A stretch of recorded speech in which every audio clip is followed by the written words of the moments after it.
Osmansko carstvo, prostirujući se na preko 5 miliona kilometara kvadratnih i u jednom trenutku obuhvatajući sve od Budimpešte na severu, do Meke na jugu, kao i od Alžira na zapadu, sve do Bagdada na istoku, Turci su nesumnjivo stvorili jednu od najmoćnijih imperija u istoriji čovečanstva. Zauzevši ovako ključan položaj na granici Evrope, Azije i Afrike, većina trgovine između ovih kontinenta se odvijala upravo preko Osmanskog carstva. Ovim je donelo izuzetno bogatstvo, jer su sada, zahvaljujući svojoj jakoj vojsci i mornarici, mogli strancima da lupe visoke trgovinske tarife. Ovo je predstavljalo ozbiljan problem Evropljanima. Još tokom 15. veka, naš kontinent je već uveliko bio navučen na začine i ostala dobra koje su dolazile iz Azije. Većina te razmene dobara je išla preko Konstantinopolja, Sredozemnog i Crvenog mora, odnosno preko Osmanskog carstva i Mamelučkog sultanata. Oni su im tu udarali visoke takse jer im se moglo. Takođe, Mameluci su jako voleli da trguju sa Venecijancima, odnosno Mletačkom republikom, a Mlečani su zato jako voleli da te začine koje uvezu dalje to prodaju ostatku Evrope po još višoj ceni. Ovo je jedan od najbitnijih razloga zašto su zapadni Evropljani, a posebno Portugalci, bili izuzetno zainteresovani da nađu neke alternativne rute za trgovinu sa Indijom, ali i alternativne izvore zarade poput zlata i naravno robova u Africi. Dakle, toliko je bilo loše da su oni više bili voljni da kruže oko cele Afrike nego da trguju sa Venecijancima, Osmanlijama ili Mamelucima. A i plus je mogao mnogo brže da prevezeš mnogo više robe sa brodovima nego sa konjima. I tako, sa napretkom tehnologije u sferama brodogradnje i navigacije, Portugalci tokom celog 15. veka istražuju obalu Afrike gde će uspostaviti svoje prve kolonije, dok će 1498. konačno dobaciti i do Indije. 1492. Kristofer Kolumbo slučajno otkriva Ameriku, nakon čega Španci, a uskoro i Portugalci, uspostavljaju svoje prve kolonije i na tom kontinentu. I mada će u naredna 2-3 veka ove dve države steći neizmerna bogatstva, Turci su u 16. veku i dalje imali šansu da se pridruže trci za kolonizaciju Severne i Južne Amerike. Pa,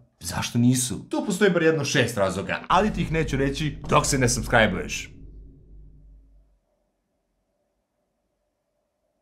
Imam ceo dan. Si uradio to? Dobar. Vozi. Prvi je da niko u Evropi još uvek nije znao koliko je Amerika zapravo isplativa. Španci i Portugalci su bili voljni da prihvate taj rizik, jer bi suprotno morali da plaćaju ili visoke cene Venecijancima ili visoke takse sve jačem Osmanskom carstvu. S druge strane, Osmanlije su u 16. veku osim cijelog istočnog Mediterana i Crveno more pretvorili u Tursko jezero, pokorivši Mameluke. Zahvaljujući tome, postali su izuzetno bogati od već ustanovljenih trgovinskih ruta iz Azije u Evropu, te nisu bili toliko motivisani da kolonizuju nešto bogo iza nogu bez da znaju da će im se to isplatiti. Zapravo, Indija Turcima postala još pristupačnija nakon što su u 16. veku potukli Persijance i time dobili izlaz i na Persijski zaliv. Ipak, to ne znači da Turci nisu pomno pratili sve što se dešava u Americi. Jedna od najstarijih očuvanih mapa sveta je nastala 1513. zahvaljujući upravo osmanskom navigatoru i kartografu Piri Reisu. On ti je bukvalno skupio više različitih mapa, kao na primjer, ne znam, portugalske karte Azije, arapsku kartu Indije, itd.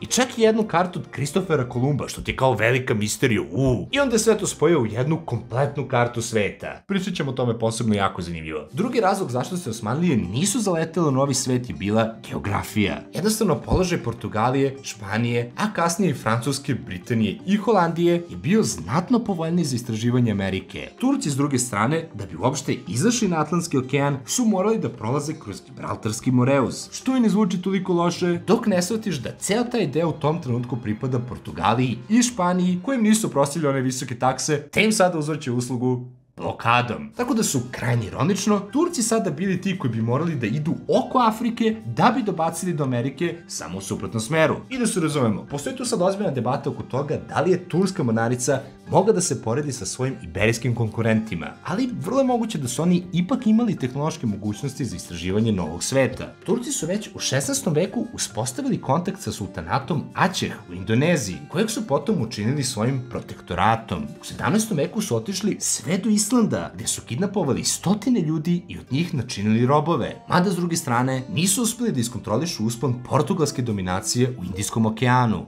Problem Turcima je bio što je Špancima i Portugalcima jednostavno bilo mnogo bliže da kolonizuju Ameriku, zbog čega su oni jako brzo proširili svoje posede po tom kontinentu. Odnosno, dva kontinenta, zavisi kako to gledaš. Sad, moguće je čak i da su zbog toga Turci krenuli da se šire duž južne obale Mediterana kako bi došli do Maroka, odakle bi, nakon što i njega zauzeli, zauzmu, mogli da šalju izviđače i kolonizatore u novi svet. Možda. Nikad to nećemo znati, jer su Marokanci ušli u savez sa Špancima i Portugalcima i zajedno odbili Turke, čime ta ideja, čak i da je postojala, pada u vodu. I vezano za blokadu Portugalaca i Španaca, manje više niko nije bio preterani ljubitelj Osmanskog carstva. I to posebno u Evropi, gde su Turci konstantno težili ka Beču. Čime i dolazimo do trećeg problema. Osmanlije su sa svih strana imali neprijatelje s kojima su redovno ratovali. Španci, Portugalci, Persijanci, Rusi, Habsburzi, Sveto rimsko carstvo. Spisak je pozamašan. A da ne pričamo o raznim narodima različitih religija koji su Turci pokorili i koji logično takođe nisu bili preterani ljubitelji Osmanskog carstva, što bih predstavio kao četvrti razlog. Država je već imala dovoljno spoljašnjih kao i unutrašnjih problema poput korupcije, međusobnih borbi i nezadovoljstva pokorenih naroda kojima je trebalo voditi računa da ne bi došlo do kolapsa. Svi ovi ratovi, kao i administracija već okupiranih teritorija, su čak i ovom bogatom carstvu predstavljali ozbiljan teret po budžet. Kao što smo rekli, Turci su se dosta zamarali i pomorskim ratovanjem protiv Portugalaca u Indijskom okeanu, ali su redovno ratovali protiv hrišćanskih koalicija koje su htjele da zaustave tursko širenje. Međutim, ni to nije sve. Postoji debata oko toga kada je Osmansko carstvo otpočelo svoj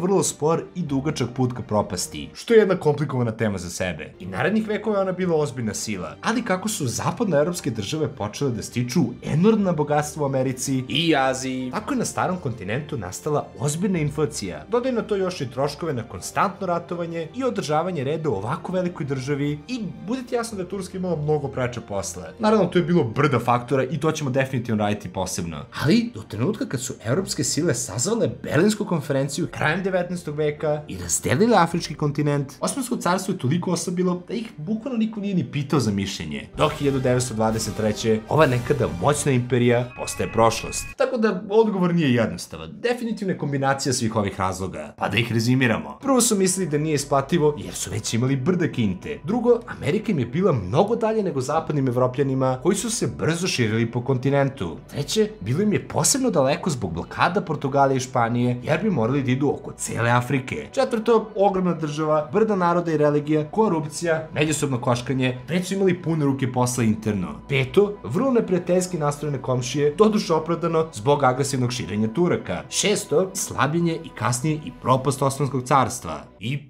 to je to. Like, share i subscribe, braćo. Videi i shortsevi idu redovno. Podrži najjači pokret zdravog razuma kupovinom majica, šolja i dukseva. A možeš i da doniraš putem Patreona ili join dugmenta pored subscribe-a. Vidimo se uskoro, dobri ljudi. Pozdrav!